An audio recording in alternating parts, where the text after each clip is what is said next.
Hi, H Block. It's Dr. Weeman. I'm sorry I can't be with you today. I am doing some training.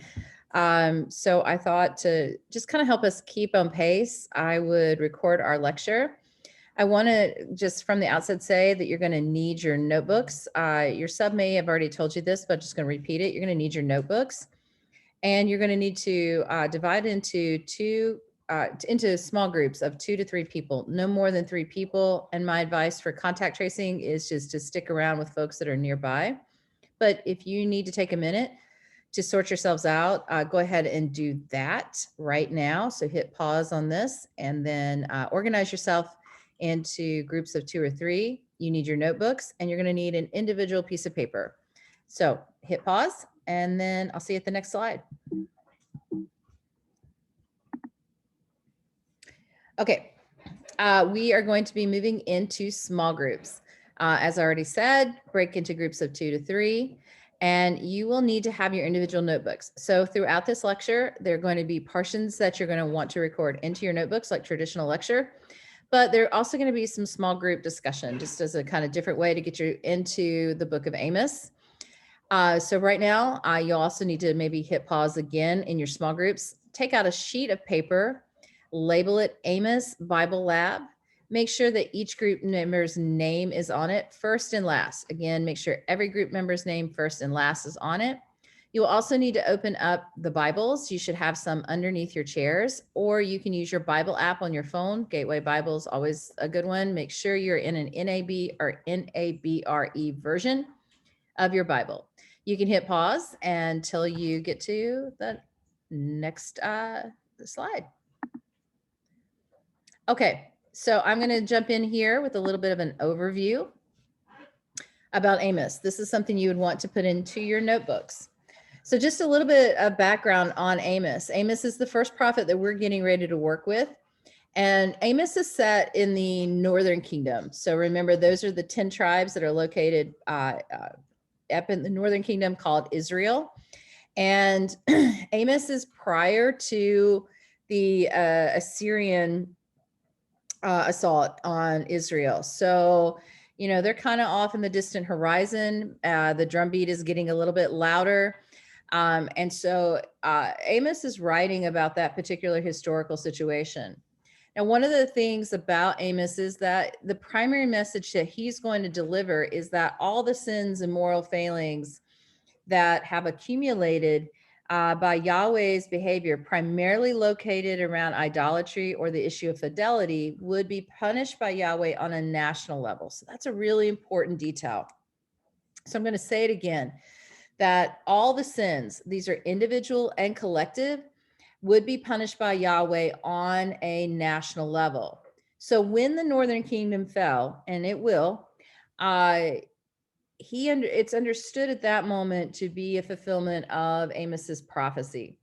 So the Assyrians then simply become, according to the way that Amos structures this, an instrument of Yahweh's punishment. What I also want to say is that later when the southern kingdom, Judah, falls, Amos's prophecy also is reflected of that later reality. So you're going to see in scholarship what we would call later editions of an editor who takes what happens with the Babylonian conquering of Judah and adds that into the prophecy. What that probably means is that what you're looking at is a line or a vein of thinking that is in sort of a school of thought or a way of approaching these materials that Amos encapsulates. And so the prophecies that are later added on are part of that. Any case, Amos is pretty important because he has a ton of influence on other later prophetic writings. And this kind of way and structure for dealing with historical issues and circumstances becomes a kind of standard. I'm going to make sure to try to point some of those out as you kind of move to New Testament works. All right. So the first theme that we get with Amos is the theme of social justice. So this is theme number 1. Amos is characterized by pretty strong criticism of moral and social morality in the community. He comes out of the gate hot. Let me see if I can move this up. I just realized it might be covering up. There you go. So he, nope, they're not letting me move, guys. All right. The words under there, by the way, for those that are looking, is social erosion.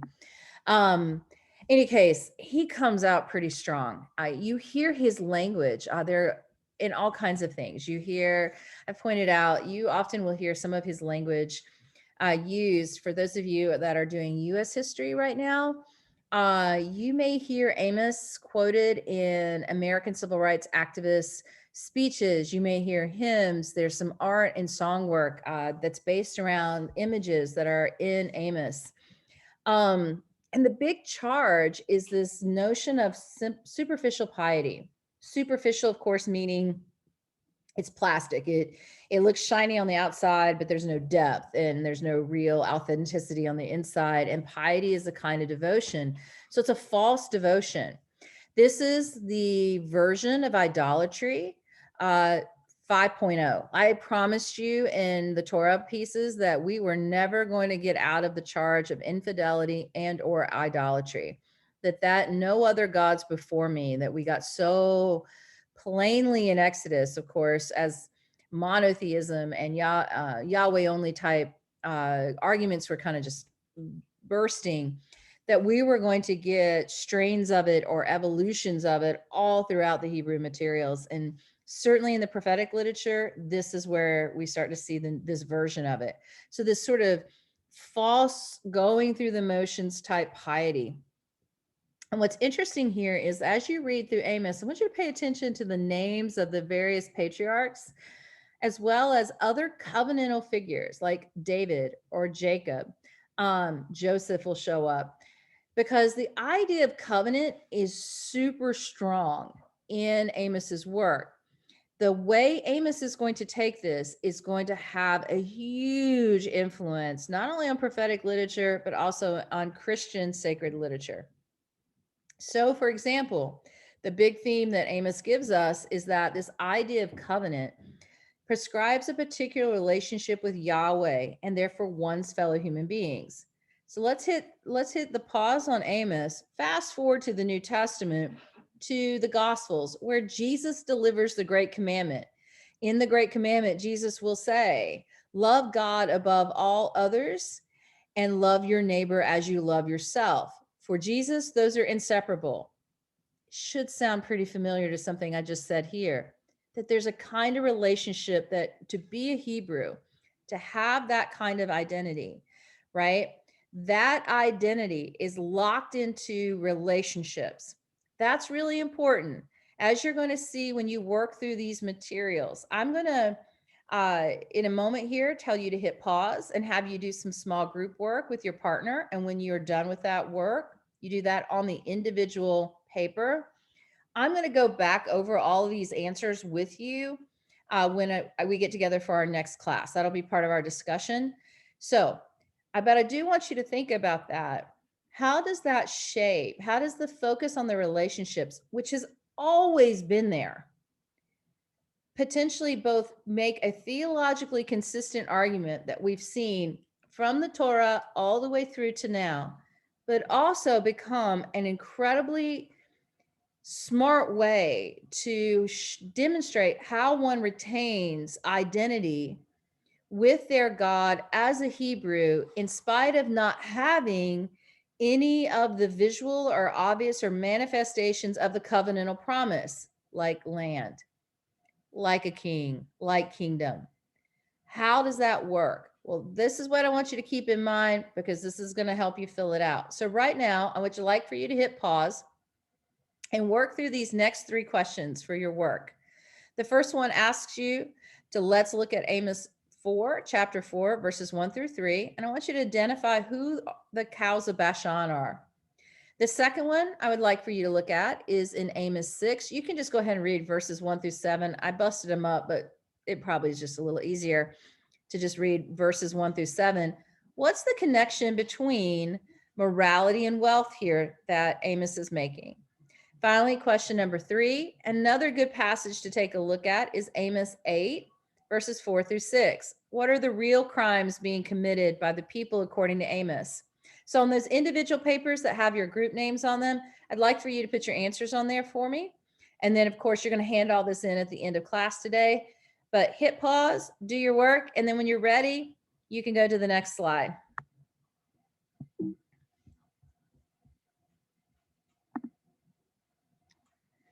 Okay, so you're back. The second big theme that we get from Amos is the primacy of morality. This is really important because we also start to see a very developed idea of ethical life and what it means to be a Hebrew. This will become important, especially as the Hebrews become minority and majority systems. What does it mean to be a Hebrew? What's my identity look like? Well, it's locked in certain kinds of behaviors. But right now, one of the things Amos is saying is morality is not just like that. To be a Hebrew means I'm in this particular kind of club, and then I observe the Sabbath, or I don't wear mixed hair or mixed, fabric type shirts, right? Like, he's like, those things are not what this is about. He says, rather, morality has to be superior to the community. In other words, what he's saying is morality is about a relationship. It's not about being part of some cult or group or club, that you're identified by how you act, how you live, what your relationships look like. Again, does this sound oddly familiar? If you are a student in the New Testament, and most of you as juniors have probably had a little bit of work in the New Testament materials, you might remember still a lot of gospel. And of course, St. Paul, who is really concerned with propriety in terms of how we appear to others, how we conduct ourselves with others as Christians, what it means to be Christian is being observed by our behaviors and how we act. So again, another moment here, we're going to ask you to hit pause in just a second, go back to your group work. I have a question here for you. I'd like for you right now amongst your partner, or if you have a group of 3, for you to all take a look at chapter 5, verses 21 through 24. What is the farce that Amos is concerned with here? So there's something that's just set him off. It may be very important too to identify who's speaking or who Amos is speaking on behalf of. Also, one thing I just kind of want to point out to you before you hit pause, I want you to, this is an anti-cult theme, and it's going to be picked up, and they're going to develop this really strongly in a lot of later prophetic books.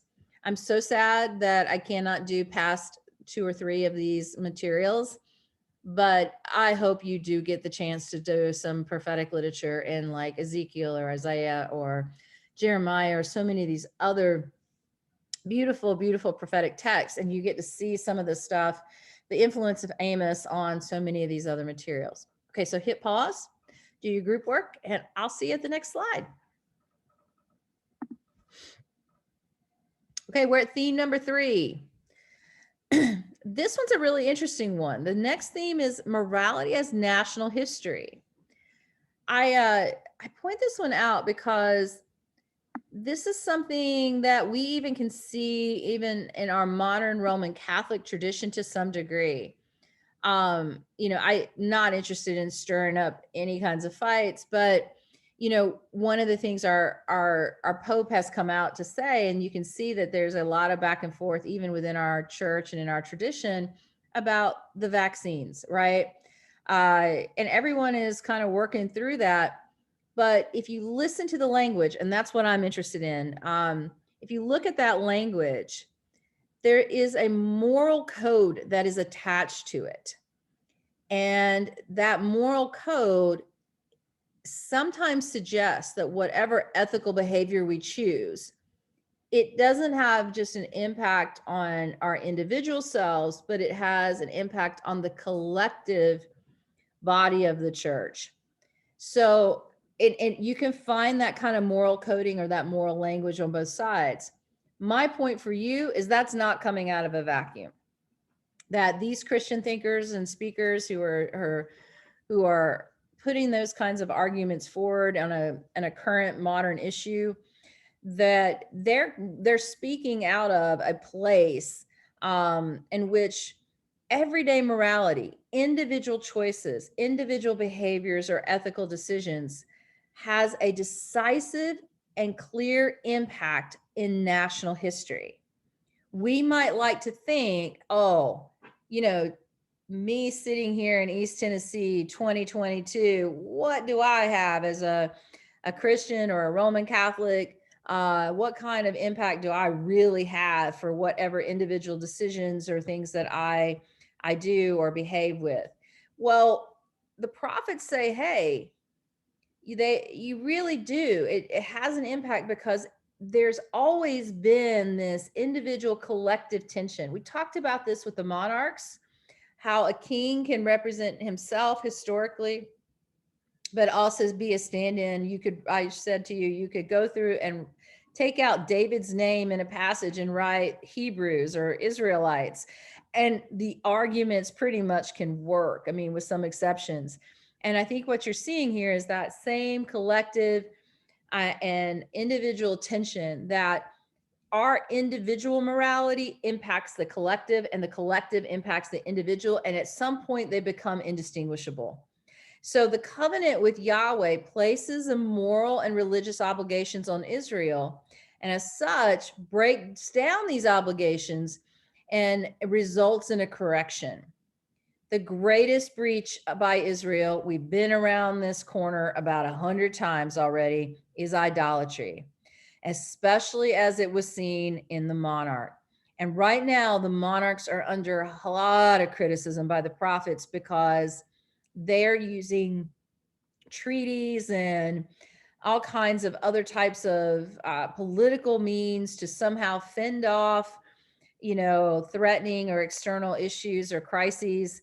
And the prophets see those actions, and many of them will talk about this, including Amos, as a betrayal of God, as that the king is the one that protects the sovereignty and not God.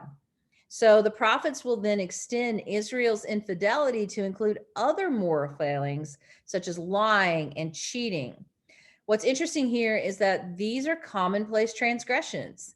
So when somebody lies to their mom, whether they took out the trash or not in ancient Israel, that adds onto the stockpile of the national failing. One great example of this, and I would like for you to pause. You don't have a question for it, but pause and check it out. Look at Amos chapter 2, verses 6 through 8. See if you can look at the list of just day-to-day transgressions, things that potentially might even be happening still today. If we really were to pay attention to ourselves and our lives in, say, the hallways and classrooms of KCHS, little things that we say, okay, that's not great, but it's not the end of the world. Well, for the prophets, over time, that's a kind of erosion that leads to that kind of end of the world scenario, like an Assyrian empire coming through and wiping out all 10 tribes. Okay, that's a positive note. So take a minute here, look at chapter 2, verses 6 through 8. No question, but just take a moment and look at that and think about it. Move into the next slide. Last theme is the theme of hope. Now, I promised you when we were doing the different elements of prophetic literature that one of the additions that the prophets add is these restoration, these hope-filled passages, right? So even as we're getting the messages of doom and gloom and everything's going, off the cliff, then we get a message pretty usually right on the heels of the doom and everything's bad, of hope and consolation. Now, an eschatology for that hope emerges. Really quickly, want to make a distinction for you between the difference between apocalyptic and eschatological. Apocalyptic is a reference to a kind of writing or an idea or concept in which there is an inbreaking of the divine into our lives and real world. So one way to think about that is the nativity as an apocalyptic reading. And what Christian communities are described as apocalyptic communities because of the presence of the Holy Spirit. So apocalyptic is the inbreaking. Anytime you saw in readings an angel show up, that's an apocalyptic reading. So an angel shows up That's the inbreaking of heaven into real time. Eschatological or eschatology refers to the end times. So if something is describing how the end of days or how the whole thing is supposed to work out, that's eschatological or an eschatology. Can a writing be both apocalyptic and eschatological? Absolutely. Probably one of the most famous of those types is the book of Revelations, which I hope I get to do a little bit with you before the end of the year. That's an example of a piece of writing in Christian literature that's both apocalyptic and eschatological. So here, when the prophetic literature, we're introduced to eschatological features in writing that become incredibly important to Christian writers and Christian thinkers, especially those writers of the sacred narratives. We also get this concept of the day of Yahweh, which is flipped. Okay, I would like for you to do some more small group work here. So hit pause.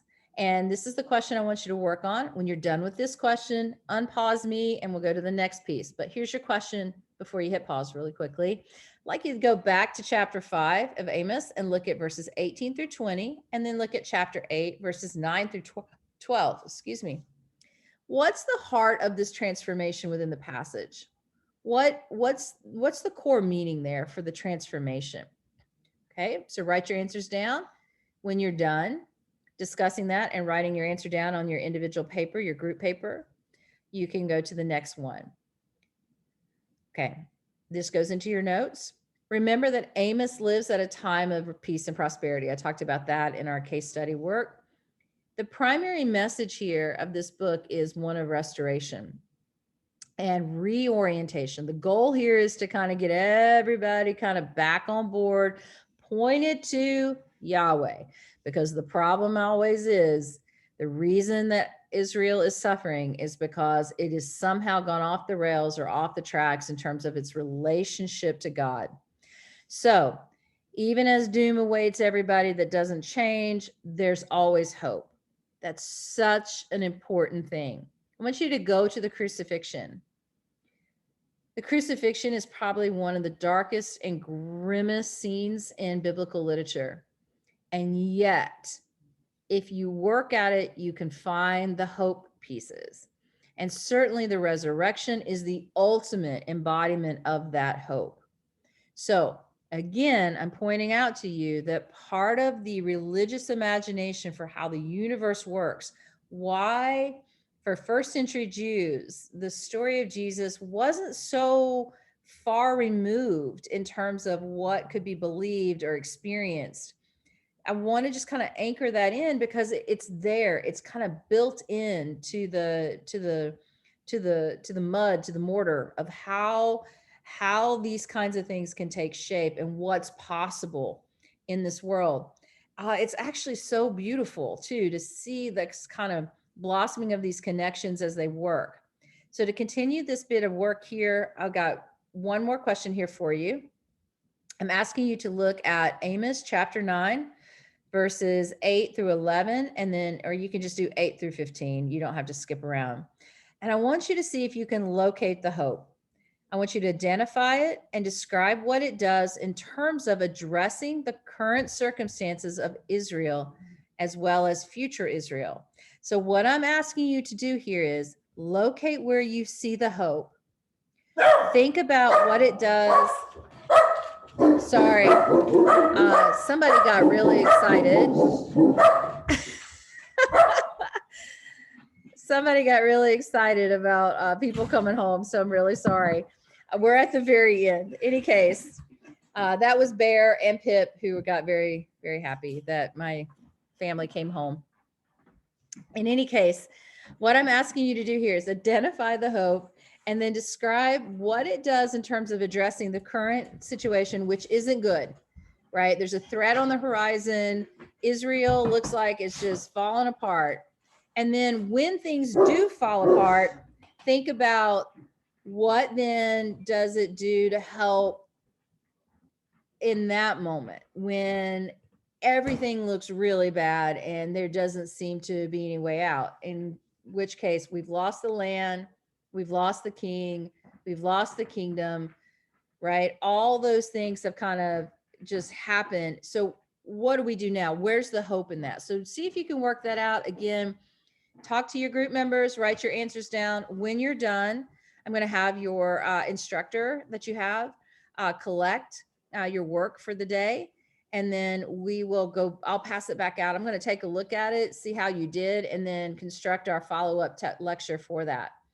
If you are able to finish this with 15 plus minutes to spare, go ahead and work on your PRE number 4, which is due next Friday. It's coming up fast. And you remember, you have interviews and things like that that you have to get done.